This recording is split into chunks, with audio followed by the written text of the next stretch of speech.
Life in the UK Test Study Material. Chapter 3, A Long and Illustrious History. The first section of Chapter 3 goes through the history of Britain from its beginnings that can be traced back to the Stone Age, covering all the different civilizations that lived in Britain in the old times, including the Romans, the Anglo-Saxons, the Vikings, and the Normans. Section 2 examines the history of Britain during medieval times, including a review of the Black Death disease, which affected a large part of the British population and which resulted in the appearance of new social classes. The Middle Ages, medieval times, also brought important legal and political changes, such as the development of parliaments in England and Scotland. This period is also known for the development of the English language. The last part of this section focuses on the British Civil War that gave rise to the House of Tudor. Section 3 is an overview of the Tudor and the Stuart monarchs of Britain, starting with the reign of Henry VIII at the beginning of the 16th century, followed by the reigns of his daughter Elizabeth I. After that, James I of England and Charles I, to the creation of the English Republic by Oliver Cromwell, the restoration of the monarchy, and up to the times of the Glorious Revolution in the late 17th century. Furthermore, this section provides information about the Elizabethan period in England, which is a remarkable period in British history and which includes achievements such as the defeat of the Spanish Armada, the beginning of the colonization of new land, and that is also known by the richness of the British poetry and drama to include playwrights such as William Shakespeare. Section 4 explores the creation of the constitutional monarchy, the creation of the Kingdom of Great Britain through the Act of the Union by which the Scotland adhered to England and Wales, the rebellion of the clans in Scotland, the period of the Enlightenment during the 18th century, the Industrial Revolution driven by the development of machinery and the use of steam power, the booming of the slave trade and its subsequent abolition through the Emancipation Act. Furthermore, the union of Northern Ireland with England, Wales, and Scotland to form the United Kingdom of Great Britain and Ireland, the independence of a number of American colonies, the wars with France and the Crimean War, the growth of the British Empire and the development of the democracy. Section 5 covers the periods from the First World War to the Second World War and what they meant for Britain. Section 6 runs through the political, social and economic changes that took place in the Britain after the Second World War and up to recent times. It also introduces some of the most important British personalities and inventions of the 20th century. Early Britain. The first people to live in Britain were hunter-gatherers, in what we call the Stone Age. For much of the Stone Age, Britain was connected to the continent by a land bridge. People came and went, following the herds of deer and horses which they hunted. Britain only became permanently separated from the continent by the Channel about 10,000 years ago. The first farmers arrived in Britain 6,000 years ago. The ancestors of these first farmers probably came from Southeast Europe. These people built houses, tombs, and monuments on the land. One of these monuments, Stonehenge, still stands in what is now the English county of Wiltshire. Stonehenge was probably a special gathering place for seasonal ceremonies.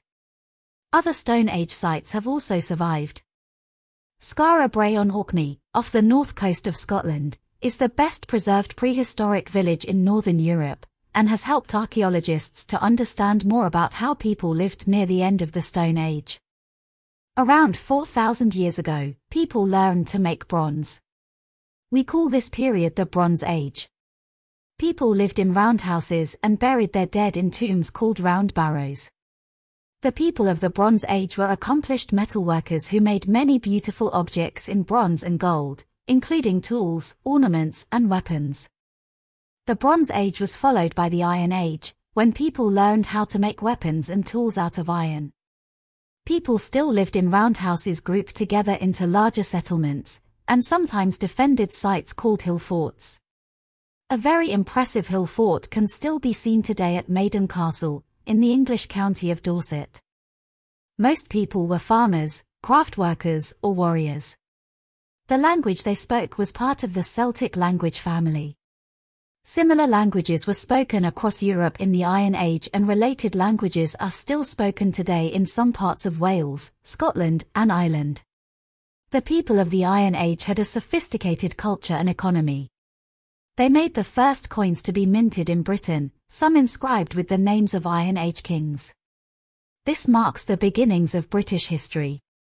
The Romans. Julius Caesar led a Roman invasion of Britain in 55 BC. This was unsuccessful, and for nearly 100 years Britain remained separate from the Roman Empire. In AD 43 the Emperor Claudius led the Roman army in a new invasion. This time, there was resistance from some of the British tribes, but the Romans were successful in occupying almost all of Britain. One of the tribal leaders who fought against the Romans was Boudicca, the queen of the Iceni in what is now eastern England. She is still remembered today, and there is a statue of her on Westminster Bridge in London, near the Houses of Parliament. Areas of what is now Scotland were never conquered by the Romans, and the Emperor Hadrian built a wall in the north of England to keep out the Picts, ancestors of the Scottish people. Included in the wall were a number of forts. Parts of Hadrian's wall, including the forts of Housesteads and Vindolanda, can still be seen. It is a popular area for walkers and is a UNESCO, United Nations Educational, Scientific and Cultural Organization, World Heritage Site. The Romans remained in Britain for 400 years. They built roads and public buildings, created a structure of law, and introduced new plants and animals. It was during the 3rd and 4th centuries AD that the first Christian communities began to appear in Britain. The Anglo-Saxons. The Roman army left Britain in AD 410 to defend other parts of the Roman Empire and never returned. Britain was again invaded by tribes from northern Europe, the Jutes, the Angles, and the Saxons. The languages they spoke are the basis of modern-day English. Battles were fought against these invaders, but, by about AD 600, Anglo-Saxon kingdoms were established in Britain. These kingdoms were mainly in what is now England. The burial place of one of the kings was at Sutton Hoo in modern Suffolk. This king was buried with treasure and armor, all placed in a ship which was then covered by a mound of earth. Parts of the west of Britain, including much of what is now Wales, and Scotland, remained free of Anglo-Saxon rule. The Anglo-Saxons were not Christians when they first came to Britain, but, during this period, missionaries came to Britain to preach about Christianity. Missionaries from Ireland spread the religion in the north. The most famous of these was St. Patrick, who would become the patron saint of Ireland, and St. Columba, who founded a monastery on the island of Iona, off the coast of what is now Scotland. St. Augustine led missionaries from Rome, who spread Christianity in the south. St. Augustine became the first Archbishop of Canterbury. The Vikings. The Vikings came from Denmark and Norway. They first visited Britain in AD 789 to raid coastal towns and take away goods and slaves. Then, they began to stay and form their own communities in the east of England and Scotland. The Anglo-Saxon kingdoms in England united under King Alfred the Great, who defeated the Vikings. Many of the Viking invaders stayed in Britain, especially in the east and north of England in an area known as the Danelaw. Many place names there, such as Grimsby and Scunthorpe, come from the Viking languages. The Viking settlers mixed with local communities and some converted to Christianity. Anglo-Saxon kings continued to rule what is now England, except for a short period when there were Danish kings. The first of these was Nut, also called Canute. In the north, the threat of attack by Vikings had encouraged the people to unite under one king, Kenneth MacAlpin. The term Scotland began to be used to describe that country.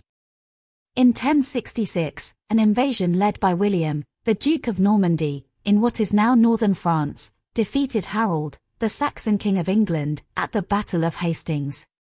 Harold was killed in the battle. William became King of England and is known as William the Conqueror. The battle is commemorated in a great piece of embroidery, known as the Bayeux Tapestry, which can still be seen in France today. The Norman Conquest was the last successful foreign invasion of England and led to many changes in government and social structures in England. Norman French, the language of the new ruling class, influenced the development of the English language as we know it today. Initially, the Normans also conquered Wales, but the Welsh gradually won territory back. The Scots and the Normans fought on the border between England and Scotland. The Normans took over some land on the border but did not invade Scotland. William sent people all over England to draw up lists of all the towns and villages. The people who lived there, who owned the land and what animals they owned were also listed. This was called the Domesday Book. It still exists today and gives a picture of society in England just after the Norman Conquest. Check that you understand. The history of the UK before the Romans. The impact of the Romans on British society. The different groups that invaded after the Roman. The importance of the Norman invasion in 1066. The Middle Ages. War at home and abroad. Broadly speaking, the Middle Ages, or medieval period, spans 1,000 years, from the end of the Roman Empire in AD 476 up until 1485. However, the focus here is on the period after the Norman Conquest. It was a time of almost constant war. The English kings fought with the Welsh, Scottish and Irish noblemen for control of their lands. In Wales, the English were able to establish their rule. In 1284 King Edward I of England introduced the Statute of Rhuddlan, which annexed Wales to the Crown of England. Huge castles, including Conwy and Carnarvon, were built to maintain this power. By the middle of the 15th century the last Welsh rebellions had been defeated. English laws and the English language were introduced. In Scotland, the English kings were less successful. In 1314 the Scottish, led by Robert the Bruce, defeated the English at the Battle of Bannockburn, and Scotland remained unconquered by the English. At the beginning of the Middle Ages, Ireland was an independent country. The English first went to Ireland as troops to help the Irish king and remained to build their own settlements. By 1200, the English ruled an area of Ireland known as the Pale, around Dublin. Some of the important lords in other parts of Ireland accepted the authority of the English king. During the Middle Ages, the English kings also fought a number of wars abroad. Many knights took part in the Crusades, in which European Christians fought for control of the Holy Land. English kings also fought a long war with France, called the 100 Years' War, even though it actually lasted 116 years. One of the most famous battles of the 100 Years' War was the Battle of Agincourt in 1415, where King Henry VII's vastly outnumbered English army defeated the French. The English left France in the 1450s. The Normans used a system of land ownership known as feudalism. The king gave land to his lords in return for help in war. Landowners had to send certain numbers of men to serve in the army. Some peasants had their own land but most were serfs. They had a small area of their lord's land where they could grow food. In return, they had to work for their lord and could not move away. The same system developed in southern Scotland. In the north of Scotland and Ireland, land was owned by members of the clans, prominent families. In 1348, a disease, probably a form of plague, came to Britain. This was known as the Black Death. 1/3 of the population of England died and a similar proportion in Scotland and Wales. This was one of the worst disasters ever to strike Britain. Following the Black Death, the smaller population meant there was less need to grow cereal crops. There were labor shortages and peasants began to demand higher wages.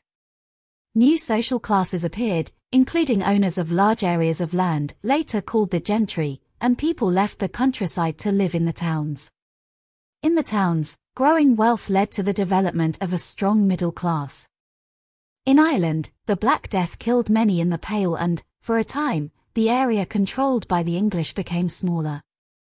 In the Middle Ages, Parliament began to develop into the institution it is today. Its origins can be traced to the King's Council of Advisers, which included important noblemen and the leaders of the church. There were few formal limits to the king's power until 1215. In that year, King John was forced by his noblemen to agree to a number of demands. The result was a Charter of Rights called the Magna Carta, which means the Great Charter. The Magna Carta established the idea that even the king was subject to the law. It protected the rights of the nobility and restricted the king's power to collect taxes or to make and change laws. In future, the king would need to involve his noblemen in decisions. In England, parliaments were called for the king to consult his nobles, particularly when the king needed to raise money. The numbers attending parliament increased and two separate parts, known as houses, were established. This nobility, great landowners and bishops, sat in the House of Lords. Knights, who were usually smaller landowners, and wealthy people from towns and cities were elected to sit in the House of Commons. Only a small part of the population was able to join in electing the members of the Commons. A similar parliament developed in Scotland. It had three houses, called estates: the Lords, the Commons and the clergy. This was also a time of development in the legal system. The principle that judges are independent of the government began to be established. In England, judges developed common law by a process of precedence, that is, following previous decisions, and tradition. In Scotland, the legal system developed slightly differently and laws were codified, that is, written down. The Middle Ages saw the development of a national culture and identity. After the Norman Conquest, the king and his noblemen had spoken Norman French and the peasants had continued to speak Anglo-Saxon. Gradually these two languages combined to become one English language. Some words in modern English, for example, park and beauty, are based on Norman French words. Others, for example, apple, cow, and summer, are based on Anglo-Saxon words. In modern English there are often two words with very similar meanings, one from French and one from Anglo-Saxon. Demand, French, and ask, Anglo-Saxon, are examples. By 1400, in England, official documents were being written in English, and English had become the preferred language of the royal court and parliament. In the years leading up to 1400, Geoffrey Chaucer wrote a series of poems in English about a group of people going to Canterbury on a pilgrimage. The people decided to tell each other stories on the journey, and the poems describe the travelers and some of the stories they told. This collection of poems is called the Canterbury Tales. It was one of the first books to be printed by William Caxton, the first person in England to print books using a printing press. Many of the stories are still popular. Some have been made into plays and television programs. In Scotland, many people continue to speak Gaelic and the Scots language also developed. A number of poets began to write in the Scots language. One example is John Barber, who wrote the Bruce about the Battle of Bannockburn. The Middle Ages also saw a change in the type of buildings in Britain. Castles were built in many places in Britain and Ireland, partly for defence. Today many are in ruins, although some, such as Windsor and Edinburgh, are still in use. Great cathedrals, for example, Lincoln Cathedral, were also built, and many of these are still used for worship. Several of the cathedrals had windows of stained glass, telling stories about the Bible and Christian saints. The glass in York Minster is a famous example. During this period, England was an important trading nation. English wool became a very important export. People came to England from abroad to trade and also to work. Many had special skills, such as weavers from France, engineers from Germany, glass manufacturers from Italy and canal builders from Holland. In 1455, a civil war was begun to decide who should be King of England. It was fought between the supporters of two families, the House of Lancaster and the House of York. This war was called the Wars of the Roses, because the symbol of Lancaster was a red rose and the symbol of York was a white rose. The wars ended with the Battle of Bosworth Field in 1485. King Richard III of the House of York was killed in the battle and Henry Tudor, the leader of the House of Lancaster, became King Henry VII. Henry then married King Richard's niece, Elizabeth of York, and united the two families. Henry was the first king of the House of Tudor. The symbol of the House of Tudor was a red rose with a white rose inside it as a sign that the houses of York and Lancaster were now allies. Check that you understand.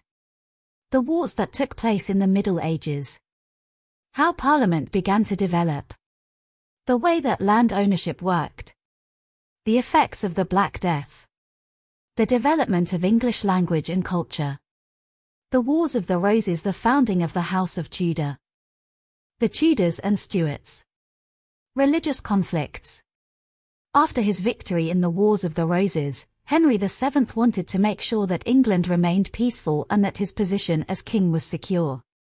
He deliberately strengthened the central administration of England and reduced the power of the nobles. He was thrifty and built up the monarchy's financial reserves. When he died, his son Henry VIII continued the policy of centralizing power. Henry VIII was most famous for breaking away from the Church of Rome and marrying 6 times. The 6 wives of Henry VIII. Catherine of Aragon. Catherine was a Spanish princess. She and Henry had a number of children, but only one, Mary, survived. When Catherine was too old to give him another child, Henry decided to divorce her, hoping that another wife would give him a son to be his heir. Anne Boleyn. Anne Boleyn was English. She and Henry had one daughter, Elizabeth. Anne was unpopular in the country and was accused of taking lovers. She was executed at the Tower of London. Jane Seymour. Henry married Jane Seymour after Anne Boleyn's execution. She gave Henry the son he wanted, Edward, but she died shortly after his birth. Anne of Cleves. Anne was a German princess. Henry married her for political reasons but divorced her soon after. Catherine Howard. Catherine Howard was a cousin of Anne Boleyn. She was also accused of taking lovers and executed. Catherine Parr. Catherine Parr was a widow who married Henry later in his life. She survived him and married again but died soon after. To divorce his first wife, Henry needed the approval of the Pope. When the Pope refused, Henry established the Church of England. In this new church, the king, not the Pope, would have the power to appoint bishops and order how people should worship. At the same time, the Reformation was happening across Europe. This was a movement against the authority of the Pope and the ideas and practices of the Roman Catholic Church. The Protestants formed their own churches. They read the Bible in their own languages instead of Latin, they did not pray to saints or at shrines, and they believed that a person's own relationship with God was more important than submitting to the authority of the Church.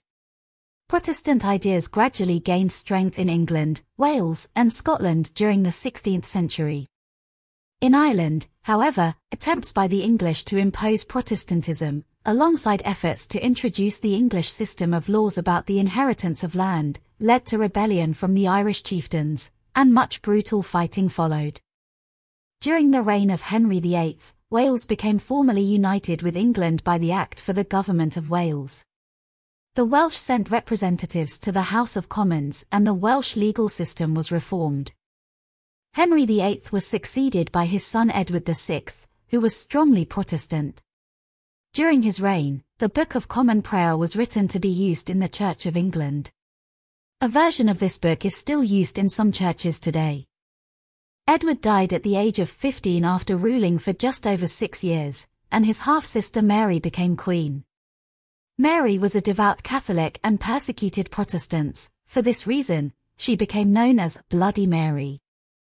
Mary also died after a short reign, and the next monarch was her half-sister, Elizabeth, the daughter of Henry VIII and Anne Boleyn. Elizabeth I was the younger daughter of Henry VIII. Queen Elizabeth I was a Protestant. She re-established the Church of England as the official Church of England. Everyone had to attend their local church and there were laws about the type of religious services and the prayers which could be said, but Elizabeth did not ask about people's real beliefs. She succeeded in finding a balance between the views of the Catholics and the more extreme Protestants. In this way, she avoided any serious religious conflict within England. Elizabeth became one of the most popular monarchs in English history, particularly after 1588, when the English defeated the Spanish Armada, a large fleet of ships, which had been sent by Spain to conquer England and restore Catholicism. The Reformation in Scotland and Mary, Queen of Scots. Scotland had also been strongly influenced by Protestant ideas. In 1560, the predominantly Protestant Scottish Parliament abolished the authority of the Pope in Scotland and Roman Catholic religious services became illegal. A Protestant Church of Scotland with an elected leadership was established but, unlike in England, this was not a state church. The Queen of Scotland, Mary Stuart, often now called Mary, Queen of Scots, was a Catholic. She was only a week old when her father died and she became queen. Much of her childhood was spent in France. When she returned to Scotland, she was the centre of a power struggle between different groups. When her husband was murdered, Mary was suspected of involvement and fled to England. She gave her throne to her Protestant son, James VI of Scotland. Mary was Elizabeth I's cousin and hoped that Elizabeth might help her, but Elizabeth suspected Mary of wanting to take over the English throne, and kept her prisoner for 20 years. Mary was eventually executed, accused of plotting against Elizabeth I. Exploration, poetry and drama. The Elizabethan period in England was a time of growing patriotism, a feeling of pride in being English. English explorers sought new trade routes and tried to expand British trade into the Spanish colonies in the Americas. Sir Francis Drake, one of the commanders in the defeat of the Spanish Armada, was one of the founders of England's naval tradition. His ship, the Golden Hind, was one of the first to sail right around, circumnavigate, the world. In Elizabeth I's time, English settlers first began to colonize the eastern coast of America. This colonization, particularly by people who disagreed with the religious views of the next two kings, greatly increased in the next century.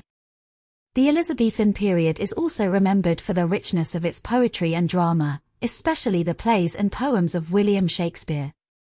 William Shakespeare, 1564–1616. Shakespeare was born in Stratford-upon-Avon, England. He was a playwright and actor and wrote many poems and plays. His most famous plays include A Midsummer Night's Dream, Hamlet, Macbeth and Romeo and Juliet. Shakespeare also dramatized significant events from the past, but he did not focus solely on kings and queens. He was one of the first to portray ordinary Englishmen and women. Shakespeare had a great influence on the English language and invented many words that are still common today. Lines from his plays and poems which are often still quoted include Once more unto the breach, Henry V. To be or not to be, Hamlet. A rose by any other name, Romeo and Juliet. All the world's a stage, as you like it. The darling buds of May, Sonnet 18, Shall I compare thee to a summer's day? Many people regard Shakespeare as the greatest playwright of all time. His plays and poems are still performed and studied in Britain and other countries today. The Globe Theatre in London is a modern copy of the theatres in which his plays were first performed. James VI and I. Elizabeth I never married and so had no children of her own to inherit her throne. When she died in 1603, her heir was James VI of Scotland. He became King James I of England, Wales and Ireland, but Scotland remained a separate country. The King James Bible. One achievement of King James' reign was a new translation of the Bible into English. This translation is known as the King James Version or the Authorized Version. It was not the first English Bible but is a version which continues to be used in many Protestant churches today. Ireland. During this period, Ireland was an almost completely Catholic country. Henry VII and Henry VIII had extended English control outside the Pale and had established English authority over the whole country. Henry VIII took the title King of Ireland. English laws were introduced and local leaders were expected to follow the instructions of the Lord Lieutenants in Dublin. During the reigns of Elizabeth I and James I, many people in Ireland opposed rule by the Protestant government in England. There were a number of rebellions. The English government encouraged Scottish and English Protestants to settle in Ulster, the northern province of Ireland, taking over the land from Catholic landholders. These settlements were known as plantations. Many of the new settlers came from southwest Scotland, and other land was given to companies based in London. James later organised similar plantations in several other parts of Ireland. This had serious long-term consequence for the history of England, Scotland, and Ireland. The rise of Parliament. Elizabeth I was very skilled at managing Parliament. During her reign, she was successful in balancing her wishes and views against those of the House of Lords and those of the House of Commons, which was increasingly Protestant in its views. James I and his son Charles I were less skilled politically. Both believed in the divine right of kings, the idea that the king was directly appointed by God to rule. They thought that the king should be able to act without having to seek approval from Parliament. When Charles I inherited the thrones of England, Wales, Ireland, and Scotland, he tried to rule in line with this principle. When he could not get Parliament to agree with his religious and foreign policies, he tried to rule without the Parliament at all. For 11 years, he found ways in which to raise money without Parliament's approval, but eventually trouble in Scotland meant that he had to recall Parliament. The beginning of the English Civil War. Charles I wanted the worship of the Church of England to include more ceremony and introduced a revised prayer book. He tried to impose this prayer book on the Presbyterian Church in Scotland, and this led to serious unrest. A Scottish army was formed, and Charles could not find the money he needed for his own army without the help of Parliament. In 1640, he recalled Parliament to ask it for funds. Many in Parliament were Puritans, a group of Protestants who advocated strict and simple religious doctrine and worship. They did not agree with the king's religious views and disliked his reforms of the Church of England. Parliament refused to give the king the money he asked for, even after the Scottish army invaded England. Another rebellion began in Ireland because the Roman Catholics in Ireland were afraid of the growing power of the Puritans. Parliament took this opportunity to demand control of the English army, a change that would have transferred substantial power from the king to Parliament. In response, Charles I entered the House of Commons and tried to arrest 5 parliamentary leaders, but they had been warned and were not there. No monarch has set foot in the Commons since. Civil war between the king and Parliament could not now be avoided and began in 1642. The country split into those who supported the king, the Cavaliers, and those who supported Parliament, the Roundheads. Oliver Cromwell and the English Republic. The king's army was defeated at the battles of Marston Moor and Naseby. By 1646, it was clear that the Parliament had won the war. Charles was held prisoner by the Parliamentary Army. He was still unwilling to reach any agreement with the Parliament, and in 1649 he was executed. England declared itself a republic, called the Commonwealth. It no longer had a monarch. For a time, it was not totally clear how the country would be governed. For now, the army was in control.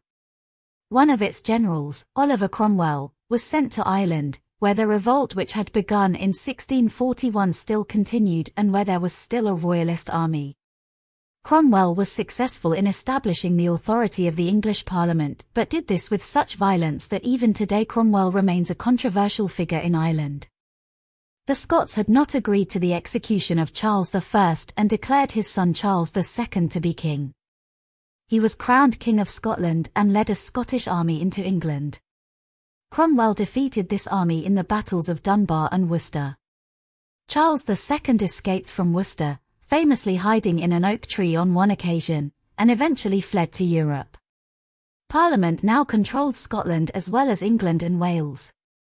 After his campaign in Ireland and victory over Charles II at Worcester, Cromwell was recognised as the leader of the new republic. He was given the title of Lord Protector and ruled until his death in 1658. When Cromwell died, his son, Richard, became Lord Protector in his place but was not able to control the army or the government. Although Britain had been a republic for 11 years, without Oliver Cromwell there was no clear leader or system of government. Many people in the country wanted stability. People began to talk about the need for a king. The Restoration. In May 1660, Parliament invited Charles II to come back from exile in the Netherlands. He was crowned King Charles II of England, Wales, Scotland, and Ireland. Charles II made it clear that he had no wish to go on his travels again. He understood that he could not always do as he wished but would sometimes need to reach agreement with the Parliament. Generally, Parliament supported his policies. The Church of England again became the established official church. Both Roman Catholics and Puritans were kept out of power. During Charles II's reign, in 1665, there was a major outbreak of plague in London. Thousands of people died, especially in poorer areas. The following year, a great fire destroyed much of the city, including many churches and St. Paul's Cathedral. London was rebuilt with a new St. Paul's, which was designed by a famous architect, Sir Christopher Wren. Samuel Pepys wrote about these events in a diary which was later published and is still read today. The Habeas Corpus Act became law in 1679. This was a very important piece of legislation which remains relevant today. Habeas corpus is Latin for "you must present the person in court." The act guaranteed that no one could be held prisoner unlawfully. Every prisoner has a right to a court hearing. Charles II was interested in science. During his reign, the Royal Society was formed to promote natural knowledge. This is the oldest surviving scientific society in the world. Among its early members were Sir Edmund Halley, who successfully predicted the return of the comet now called Halley's Comet, and Sir Isaac Newton. Isaac Newton. Born in Lincolnshire, eastern England, Isaac Newton first became interested in science when he studied at Cambridge University. He became an important figure in the field. His most famous published work was Philosophiae Naturalis Principia Mathematica, Mathematical Principles of Natural Philosophy, which showed how gravity applied to the whole universe. Newton also discovered that white light is made up of the colors of the rainbow. Many of his discoveries are still important for modern science. A Catholic king. Charles II had no legitimate children. He died in 1685 and his brother, James, who was a Roman Catholic, became King James II in England, Wales, and Ireland and King James VII of Scotland. James favoured Roman Catholics and allowed them to be army officers, which an Act of Parliament had forbidden. He did not seek to reach agreements with Parliament and arrested some of the bishops of the Church of England. People in England worried that James wanted to make England a Catholic country once more. However, his heirs were his two daughters, who were both firmly Protestant, and people thought that this meant there would soon be a Protestant monarch again. Then James's wife had a son. Suddenly, it seemed likely that the next monarch would not be a Protestant after all. The Glorious Revolution. James II's elder daughter, Mary, was married to her cousin William of Orange, the Protestant ruler of the Netherlands. In 1688, important Protestants in England asked William to invade England and proclaim himself king. When William reached England, there was no resistance. James fled to France and William took over the throne, becoming William III in England, Wales, and Ireland, and William II of Scotland. William ruled jointly with Mary. This event was later called the Glorious Revolution, because there was no fighting in England and because it guaranteed the power of Parliament, ending the threat of monarch ruling on his or her own as he or she wished. James II wanted to regain the throne and invaded Ireland with the help of a French army. William defeated James II at the Battle of the Boyne in Ireland in 1690, an event which is still celebrated by some in Northern Ireland today. William reconquered Ireland and James fled back to France. Many restrictions were placed on the Roman Catholic Church in Ireland and Irish Catholics were unable to take part in the government. There was also support for James in Scotland. An attempt at an armed rebellion in support of James was quickly defeated at Killiecrankie. All Scottish clans were required formally to accept William as king by taking an oath. The MacDonalds of Glencoe were late in taking the oath and were all killed. The memory of this massacre meant some Scots distrusted the new government. Some continue to believe that James was the rightful king, particularly in Scotland. Some joined him in exile in France, others were secret supporters. James' supporters became known as Jacobites. Check that you understand how and why religion changed during this period. The importance of poetry and drama in the Elizabethan period. About the involvement of Britain in Ireland. The development of Parliament and the only period in history when England was a republic. Why there was a restoration of the monarchy. How the Glorious Revolution happened. This video, including part 1 of chapter 3, A Long and Illustrious History, cover below 3 sections. Section 1, Stone Age, the Romans, the Anglo-Saxons, the Vikings, and the Normans. Section 2, the Middle Ages. Section 3, the Tudor and the Stuart monarchs, the Glorious Revolution. Enjoy the video and I hope you learn all you need to know about the life in the UK test.